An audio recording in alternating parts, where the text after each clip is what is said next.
네, 자 여러분들 어린 시절 아버지는 여러분들이 어떤 분이셨습니까? 아버지가 여러분들하고 자상하게 잘 놀아주는 분이셨습니까? 아니면 늘 바빠서 술에 취해서 늦게 들어오신 분이셨습니까? 여러분 어렸을 때 아버지와 함께 정말 기탄 없이 자유롭게 대화를 나눠보셨습니까? 아니면 아버지는 늘 까다롭고 또 어렵고 이해가 되지 않는 분이셨습니까? 미국의 저명한 임상심리학자 스테판 B 볼턴은 아버지 팩터, 모든 인간관계의 핵심 요소 아버지라는 유명한 책에서 지금 자신의 성품과 아버지와의 관계를 이렇게 밝힙니다. 예를 들어서 우리 가운데 어떤 분들은 자신의 일에 무관심하거나 또 남을 제대로 배려하지 않은 사람들, 자 그런 분들은 주로 아버지가 성취지상주의형일 가능성이 많고요. 또 어떤 분들은 정서적 불안감을 자주 느끼거나 또 혼란과 두려움을 갖고 또 쉽게 사람을 신뢰하지 않는 분들, 자 이런 분들은요 가정에서 자주 분노 또 폭발을 그렇게 터뜨렸던 시한폭탄형 그런 아버지일 가능성이 많습니다. 또 우리가 어떤 분들은 일터에서 굉장히 인간관계에 소극적이고 또 정서적인 유대감을 제대로 갖지 못하는 그러한 분들은요 바로 수동적인 아버지, 결정 못하고 늘 소극적인 아버지에게서 자란 일일 가능성이 많습니다. 또 어떤 분들은 정서적으로 깊은 상실감을 늘 갖고 있습니다. 그래서 채워도 채워지지 않는 그런 마음, 주로 부재형 아버지, 방임형 아버지 자라나서 가능성이 많습니다. 그런데 가장 괜찮은 아버지 유형이 뭐냐면 이제 배려하고 또 멘토하는 아버지 밑에서 자란 분들은요 일단 정서적으로 안정감이 있고 또 자긍심, 또 다른 사람을 공감하고 일관된 삶의 목표를 가지고 나아가는 분들입니다. 사실 이런 책을 볼 때마다 사실 자신이 없어지죠, 그렇죠? 우리 아버지들은 어떠했을지 모르지만 나는 우리 자녀들에게 자 여기 있는 책처럼 배려하고 멘토형 아버지고 싶다라고 말하고 싶지만 사실 그러한 아버지가 되는 것도 쉽지 않은 것이 사실입니다. 여러분 이 땅에 완벽한 아버지는 한 사람도 없습니다. 또 우리도 완벽한 아버지, 완벽한 어머니가 아닙니다. 그런데 오늘 성경에서 예수님은 하나님을 부르면서 뭐라고 부르고 계십니까? 바로 하나님을 가리켜 아버지라고 부르고 있습니다. 아버지. 우리 한글 개혁판에는 당신을 이란 단어도 전부 다 아버지로 번역했지만 히라보 원문, 그리스 헬라어 원문을 보게 되면 예수님 17장에서 딱 6번 아버지여라고 말씀하셨습니다. 아버지여. 그리고 나머지 부분들은 당신이라고 그렇게 말씀드렸죠. 아버지여 그리고 당신. 이런 흐름들이 보통 외국어에 좀 나오게 되는데요. 예를 들어서 러시아 말에 보게 되면 당신을 가리키는 그 2인칭 대명사가 V라고 있는데요. 당신을 높이는 말인데 이분들이 기독교 문명이다 보니까 하나님을 가리킬 때 아제트해서 아버지여라고 할 때에 반드시 친밀한 관계에서만 사용하는 뜨이를 씁니다. 당신, 아빠, 뜨이. 꼭 어린 아기가 아빠한테 친밀하게 말하듯 그렇게 친밀한 용어를 반복해서 씁니다. 그래서 아버지 그리고 아빠 혹은 당신이라고 쓰죠. 예수님이 17장에서 하신 표현들이 그것입니다. 아버지여라고 하시면서 굉장히 친밀한 언어로 우리에게 아버지와 아들의 모본을 보여주고 계십니다. 우리가 오늘 이 성취된 기도 제목 또 응답될 기도 제목의 오늘의 테마는 이것입니다. 바로 하나님 아버지라는 부분인데요. 이미 응답된 제목이 있습니다. 이미 응답된 게 무엇이냐면 바로 하나님은 우리의 아빠 아버지가 이미 되셨다는 사실입니다. 자, 여러분 고백해 보십시오. 여러분 하나님이 우리의 아빠 아버지가 되신 것을 믿으십니까? 이건 이미 성취된 거예요. 하나님 아빠. 따라해 보시겠습니다. 하나님 아빠. 시작. 하나님 아빠. 이거 이미 성취가 되었어요. 또한 우리가 올해 반드시 응답될 기도 제목이 무엇이냐면 또 그 하나님을 아빠 아버지로 경험하는 것입니다. 반드시 응답될 기도 제목 무엇이냐면 하나님을 아빠 아버지로 경험하는 것. 오늘 본문을 통해서 하나님은 과연 어떠한 아빠이신지 어떠한 아버지이신지를 함께 나누죠. 첫 번째로 우리 하나님 무엇보다도 바로 친밀하신 아버지이십니다. 친밀하신 아버지. 1절과 5절을 보시면요, 예수님이 이렇게 표현하시죠. 아버지여, 아버지여. 다른 수식어 없이 바로 아버지여 라고 표현하면서 때가 이르렀습니다. 아들을 영화롭게 하셔서 아들로 아버지를 영화롭게 하게 하옵소서. 자, 아버지의 유일한 영광이 아들이고요, 또 아들의 유일한 기쁨이 아버지입니다. 아버지 아들 사이에 그 어떠한 것도 들어가지 않습니다. 다른 어떤 헛된 야망도, 헛된 물질도, 다른 어떤 자신이 이루지 못한 꿈을 자녀에게 투사한 것도 없습니다. 그저 아버지의 영광 아들이고 아들의 영광 아버지일 뿐입니다. 이보다 더 완벽하게 아버지와 아들의 관계를 표현한 것도 없죠. 5절에도 보시게 되면 그래서 예수님의 갈망을 이렇게 표현하죠. 아버지여 라고 표현하면서 창세전에 제가 아버지와 함께 가졌던 그 영광으로서 지금도 아버지와 함께 나를 영화롭게 하옵소서. 즉 아들의 유일한 영광은 홀로 누리는 것이 아니라 바로 아버지와 함께함이 아들이 누릴 영광입니다. 그리고 이 부자는 창세 전부터, 즉 우주가 창조되기 전, 또 죄가 들어오기 전, 수많은 많은 고통이 들어오기 전 바로 영원토록 함께 교제했던 그런 친밀한 관계를 우리에게 계시하고 있죠. 예수님이 왜 이렇게 겟세마네 동산에 십자가 지시기 전 하나님을 아버지여 라고 그렇게 반복해서 부르시고 또 아버지와 자신의 친밀한 관계를 이렇게 다면적으로 보여주셨을까요? 여기에 기쁜 소식이 있죠. 무엇입니까? 바로 예수님이 하나님을 친밀한 아버지로 누리는 것처럼 저와 여러분도 하나님을 친밀한 아버지로 누릴 수 있다라는 소식이죠. 실제로 예수님이 십자가에서 죽으시고 부활하시고 나서 마리아가 예수님 발붙잡고 경배하려 하자 이때 유명한 말을 남기셨죠. 요한복음 20장 17절 같이 읽어보겠습니다. 시작. 너는 내 형제들에게 가서 이르되 내가 내 아버지 곧 너희 아버지, 내 하나님 곧 너희 하나님께로 올라간다 하라. 보세요. 예수님의 아버지가 곧 누구의 아버지가 됐습니까? 너희들. 마리아를 통해 부활의 소식을 들을 제자들, 그리고 그 제자들을 통해 또한 복음을 들을 우리들까지. 결국 예수님의 아버지가 바로 우리의 아버지가 되었다는 소식이요. 결국 하나님은 예수 그리스도의 죽으심과 부활을 통해 바로 저와 여러분들을 당신의 자녀로 입양시키셨습니다. 자, 그전엔 우리가 죄의 노예였죠. 심지어 요한복음에 따르면 예수님은 자신을 믿지 않는 유대인들을 향해 너희는 마귀에게서 태어났다고까지 표현했습니다. 마귀의 자녀, 사탄의 자녀. 예수님이 말하셨다고 여러분이 믿지 않는 가족을 보고 넌 마귀의 자녀라고 하면 절대 안 됩니다. 여러분, 전도면 막힙니다. 예수님은 이렇게까지 말씀하셨으나 그러나 결국 주께서 자신을 피로 우리를 자유케 하여 주셔서 우리를 당신의 자녀로 삼아 주셨습니다. 여러분, 결국 영생의 개념이 무엇입니까? 기계인간처럼 영원히 홀로 사는 것이 아니죠.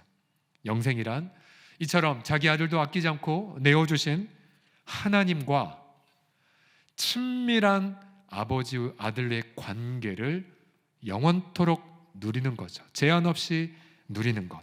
여러분, 이것이 바로 영생입니다. 요한복음 1장 12절 보시면 영접하는 자, 곧 그 이름을 믿는 자들에게는 하나님의 자녀가 되는 권세를 주셨다고 말하고 있습니다. 우리 날마다 그리스도로 인하여 하나님을 아바, 아버지라 누리고요, 또한 또다시 아바, 아버지로 경험합니다. 그래서 아침 햇살이 우리를 아름답게 비추듯 하나님은 우리로 하여금 날마다 우리가 아들, 딸임을 확인시켜 주십니다. 어떻게 확인시켜 주십니까? 갈라디아서 4장 6절 보시면 너희가 아들, 딸임으로 하나님이 그 아들의 영을 우리 마음 가운데 보내사 우리가 예수님을 영접했을 때 아들의 영을 부어주셨습니다. 그러나 우리가 인생 살다가 지쳐서 아버지와의 친밀한 관계를 잃어버리죠. 잃어버려요. 그럼 다시 예수님은 성령을 부어주십니다. 아들의 영을 부어주세요. 그래서 우리 마음에 성령을 통하여 우리는 다시 하나님께 나아가 뭐라고 처음에 표현합니까? 아빠, 아빠. 친밀함을 회복하게 되죠. 그리고 친밀함을 회복함을 통하여 바로 아버지를 친밀하게 누리게 됩니다. 누리게 돼요. 저는 여러분들 축복합니다. 이미 우리는 예수 그리스도를 통하여 하나님을 아빠, 아버지라 부르게 하셨습니다. 그래서 올해 그 어떠한 기도 제목들보다 바로 하나님을 아버지로 누리는 그런 한 해가 되시기를 예수님의 이름으로 간절히 축복합니다. 그래서 우리가 1월 첫째 주 심야 기도회 때에 원래 가장 중요한 응답될 기도 제목 예수님을 더욱 알아가게 하소서라고 함께 나누었는데요. 그래서 제가 몇몇 가정들 신방을 해보니 이런 기도 제목 벌써 나오더라고요. 올해 기도 제목이 무엇입니까? 여쭤보니까 하나님과 더 친밀해지는 겁니다. 하나님을 더 알아가는 겁니다. 제대로 기도 제목 잡으신 거예요. 그럼 이제 그런 기도 제목에 좀 더 구체적인 기도 제목을 더 추가하면 이렇게 됩니다. 하나님을 알아가되 친밀한 아버지로 알아가게 하여 주옵소서. 여러분 과거에 어릴 때의 그 아버지의 상이 아니라 자기 아들도 아끼지 않고 내어주신 자상하신 아버지, 그렇죠? 또한 다른 그 무엇보다 우리를 기뻐 받으시는 아버지 하나님, 그리고 그 어떠한 과업보다 우리와의 교제를 가장 행복으로 삼는 아버지 하나님, 아버지 하나님, 그 친밀한 아버지를 찬양합니다. 자, 두 번째로 우리 하나님은 어떠한 아버지이시냐면 하나됨의 원천이 되신 분이십니다. 같이 따라하십시오. 하나됨의 원천. 시작. 하나됨의 원천. 11절을 먼저 보시면은 우리가 다음 주에 좀 더 자세히 나누겠지만 이제 예수님은 세상에서 이렇게 빠져나온 제자들을 계속 대비시킵니다. 세상과 제자들. 11절 보시면 예수님 말씀하세요. 나는 세상에 더 있지 아니하오나. 그들은 1차적으로 제자들이고 이제 교회죠. 교회는 세상에 있사옵고 나는 아버지께로 갑니다. 거룩하신 아버지여, 내게 주신 아버지의 이름으로 그들을 어떻게 해달라고요? 보존해 주세요. 보존하셔서. 네, 보존의 내용이 무엇이냐면요, 우리와 같이, 자, 성부와 성자와의 관계죠. 우리와 같이 그들도 뭐가 되게 해달라고요? 하나가 되게 하옵소서라고 기도하십니다. 자, 이 세상에서 아버지의 이름으로 우리가 보존을 받는 것, 이것이 무엇이냐면 성부 성자처럼 하나가 되는 것이라고 말합니다. 만약에 우리 공동체가 하나가 되지 않는다, 이 말은 예수님의 이들을 보존해달라는 기도가 응답 안 되는 현상이란 사실이죠. 아버지의 이름으로 공동체를 지키는 것, 이것이 바로 하나가 되는 것과 동의어라는 것을 새롭게 배우게 되죠. 여러분, 결국 하나된 공동체는 예수님이 우리처럼이라고 표현하신 것 같이 역시 공동체도 마찬가지입니다. 하나된 공동체란 무엇입니까? 예수님이 아버지를 영광 삼으셨듯 공동체도요, 서로를 자신의 영광으로 삼는 공동체입니다. 즉, 내가 홀로 성취한 과업으로 나만 높이는 것이 아니라 하나된 공동체는 서로에게 영광을 돌리는 공동체입니다. 우리 집사님 덕분에, 우리 권사님 덕분에, 우리 장로님 덕분에 이렇게 되었습니다 라고 함께 영광을 돌리고요, 또 성부성자가 창세전부터 친밀함을 이룬 것처럼 여러분, 하나된 공동체도 어떠한 과업보다 우선순위가 친밀한 교제입니다. 교제. 어떠한 업적보다 앞서는 것이 바로 하나된 관계죠. 그래서 여러분, 이 공동체가 하나되게 하소서, 이거는 우리가 정말 주님 만날 때까지 기도할 제목이죠. 바울은 에베소 교회를 향해서도 이렇게 하나 되었음을 강조하죠. 에베소 4장 3절이 6절입니다. 평안에 매는 줄로 성령이 하나 되게 하신 것을 힘써 지키라. 보세요. 이미 응답된 기도가 무엇이냐면 성령 안에서 공동체는 하나가 되었어요. 성령 안에서. 그러나 이제 또한 힘써야 될 제목이 무엇이냐면 하나가 이미 되었기 때문에, 그래서 힘써 하나 되었음을 지킬 것을 강조하고 있습니다. 그렇죠? 그 다음 우리가 어떤 부분에서 하나가 되었는지 7가지의 하나됨을 이야기합니다. 우선 몸이 하나고, 성령도 한 분이시고, 또 부르심도 하나고, 주님도 한 분이시고, 우리의 믿음도 하나고, 세례도 하나고, 하나님도 한 분이시고, 이미 하나 되었기에 너희 공동체는 정말 이 하나됨을 힘써 지키라고 강조하죠. 이 공동체가 하나됨을 통해 비로소 교회는 세상을 향한 사명을, 부름받은 목적을 성취할 수가 있습니다. 여러분, 우리가 이제 같은 노예에 여러 교회들을 함께 보지만 정말 교회의 하나됨이 공동체에 얼마나 중요한지를 뼈저리게 느끼는 현장들을 많이 봅니다. 예를 들어 우리 노예 한 교회에 오랫동안 담임 목사님이 계시지 않았습니다. 그리고 후임을 세우는 과정에 많은 진통을 겪었습니다. 그리고 전체적인 건 아니지만 일부 강렬한 분열의 모습도 있었죠. 그 교회 장로님들이 정말 눈물로 기도를 많이 들으셨어요. 그리고 우리 교회 노예 지도자들에게 정말 도움을 많이 요청을 했었습니다. 저희는 어떻게든 행정적으로도 하나가 될 수 있는 근거를 마련하기 위하여 총회까지 질의서도 보내고 여러 가지로 많이 저희가 힘써 도와드렸습니다. 결국은 해산의 산곡 끝에 몇 주 전 그 교회에서 이제 한 목사님을, 담임 목사님을 위임으로 세우기 위한 공동회가 열렸고, 그리고 위임 투표가 아름답게 가결이 되는 그 순간 성도들은 박수를 치고 장로님들은 눈물을 흘렸다는 이야기를 들었어요. 그리고 이제 이 위임 청원을 위해 이제 정치부, 노예 정치부가 모였을 때에 이제 그 자초지종을 다 듣고 함께 이제 가결합니다라고 하자 그 자리에 계신 우리 그 교회 소속된 장로님이 눈물을 흘리시더라고요. 저희가 다 알았죠. 얼마나 많이 마음고생을 많이 했었으면. 그리고 분열된 그 모습들이 이 진행 과정 속에서 아주 아름답게 해결이 된 것도 저희가 들을 수가 있었어요. 그러니까 교회가 하나 되지 못할 때 너무나 고통을 하고 아파했던 것을 볼 수가 있었죠. 그러나 다시 교회가 하나가 되자 다시 성도들 모두의 사라진 미소가 다시 회복이 되고 이제 사명 성취를 향해 힘차게 나아가는 것이 기대가 되는 것을 볼 수가 있습니다. 여러분, 예수님은 동일하게 지금도 공동체를 향해 기도하고 계십니다. 요한복음 17장 11절 다시 한번 같이 이것만 읽어보죠. 시작. 우리와 같이 그들도 하나가 되게 하옵소서. 우리와 같이 성부, 성자, 성령처럼 하나가 되게 하옵소서. 여러분, 올 한 해 역시 이 기도를 놓고 간절하게 기도해 주셔야 돼요.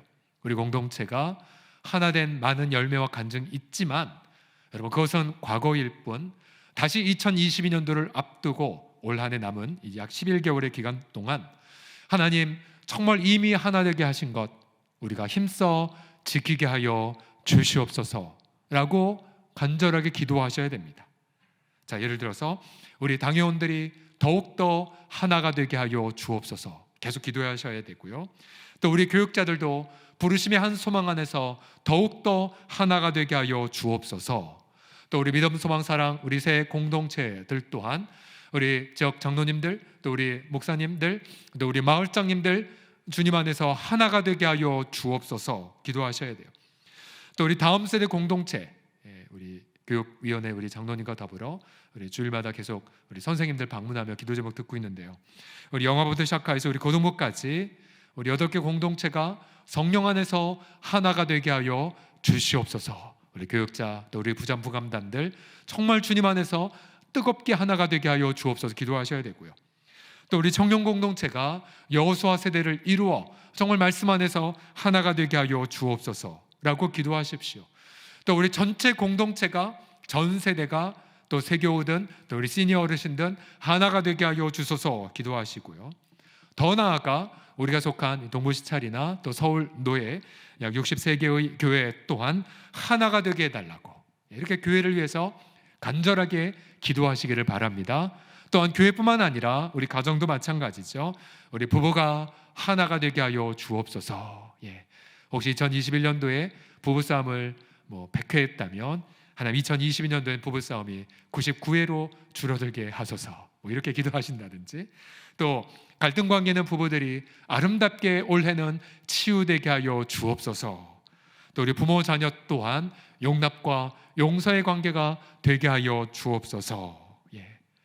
그리고 이 땅에 정치나 또 경제나 여러 가지 뉴스를 보면서 하나님 이 민족 또한 하나가 되게 하시고, 또한 2023년도가 되면 53년 6.25 휴전 벌써 70년이 됐는데 한반도에 하나됨의 역사가 있게 하여 주옵소서. 우리와 같이 그들도 하나가 되게 하여 주옵소서. 이렇게 기도하는 2020년도가 되시기를 주의 이름으로 부탁드립니다. 옆 사람 보며 이렇게 한번 기도 제목하겠습니다. 하나 되게 하소서. 시작.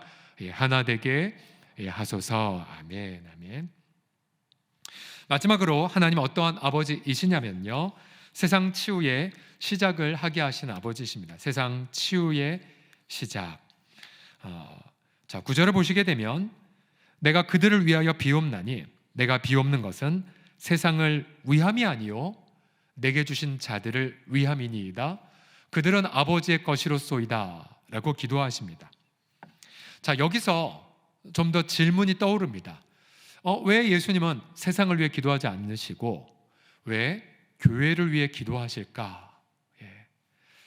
사실 이 요한복음의 세상을 하나님이 얼마나 애틋하게 생각하시는 줄 아십니까? 가령 예를 들어 요한복음 3장 16절 보시면 하나님이 세상을 어떻게 사랑하셨어요?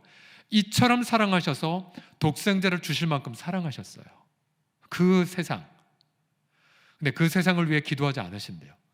또 요한복음 1장에 따르면 예수님을 가리켜 무엇이라고 표현합니까? 보라, 세상의 죄를 지고 가는 하나님의 어린 양이라고까지 소개합니다. 이토록 애착 가득한 세상인데 막상 주님의 이 기도문에는 내가 세상을 위해 기도하지 않고 이들을 위해 기도합니다라고 말해요. 왜 그러셨을까요? 자, 이것은 예수님이 세상을 포기하신 것이 아닙니다. 순서를 말씀하신 거죠. 예수님의 순서가 무엇이냐면 먼저 제자들을 부르시고 이 제자들을 무장시키신 이후에 이제 그 제자들을 어디로 파송합니까? 세상으로 파송하기 위함이죠. 왜요? 하나님의 사랑은 후회함이 없거든요. 세상 죄를 지신 하나님의 어린 양의 그 긍휼 끊어지지 않았거든요. 그래서 18절을 미리 보시게 되면 결국 예수님이 이렇게 말씀하세요. 같이 읽어보죠. 시작. 아버지께서 나를 세상에 보내신 것 같이 나도 그들을 어디로요? 세상에 보내었습니다. 주님이 세상을 포기한 게 아니셨어요. 먼저 제자를 준비하시고 그리고 자신이 사랑한 세상에 파송하신 것이었습니다. 자, 이것이 바로 아버지의 마음이에요. 아버지의 마음. 처음에 우리는 아버지와 친밀한 교제를 누립니다. 그리고 우리는 하나 된 공동체를 경험하죠. 그럼 우리는 주님 여기가 너무 좋습니다. 우리 여기만 머물겠습니다라고 말하죠. 그러나 우리 하나님이 완성되는 그 순간 우리 주님은 말씀하세요. 그래, 이제 내가 너를 세상에 보내노라. 너희끼리 머무는 것 내 뜻이 아니다. 너희 사랑방끼리 혹은 너희 교회들끼리 모이는 것 나의 원이 아니다. 바로 내가 너희를 내가 사랑한 세상으로 파송한다라고 말씀하세요. 이것이 바로 아버지의 마음이고, 여러분, 그러면서 하나님은 이 세상을 향한 눈물을 우리 가운데 흘리게 하십니다. 우리가 아버지와의 친밀한 교제를 나누다가 문득 이 세상의 안타까움을 보게 하시고 세상을 향해 통곡하시는 아버지의 마음을 부음받게 하세요. 그래서 우리가 그 아버지의 마음으로 세상에 나아가 어떻게 치유합니까? 바로 아버지의 마음으로 우리가 경험한 그 친밀하신 하나님, 또 우리가 누리는 하나됨의 공동체로 이 세상을 하나씩 치유하게 되는 거죠. 자, 지난 주일 오후 예배, 지난 주일 오후 예배 때 우리 장요한 선교사님 귀한 아버지의 마음을 나누어 주셨습니다. 우리가 보안 지역에서 사역하시기 때문에 보안을 위해서 유튜브에 있는 영상을 이미 다 내렸어요. 예. 현지 코로나 때문에 지금 거의 모든 선교사들이 그 지역에 다 철수된 상황이고요. 그러나 선교사님 내외는 그곳에 끝까지 남으셨어요. 그리고 거의 3년 만에 우리 교회로 오신 셈이 되었는데요. 선교사님이 그 땅을 포기할 수 없는 이유가 딱 하나 있습니다. 자녀들 때문에. 예, 언젠가 그런 얘기 하셨어요. 본인의 처음에 계획했던 사역이 다 종료가 되었지만 그 땅을 포기할 수 없는 이유가 동섭이 때문에, 또 딸들 때문이라고 그렇게 여러 번 말씀을 하셨죠. 그 땅의 법률이 자녀를 이방에도 해외로 데려갈 수가 없기 때문에 결국 그 땅에 남은 선택을 하셨죠.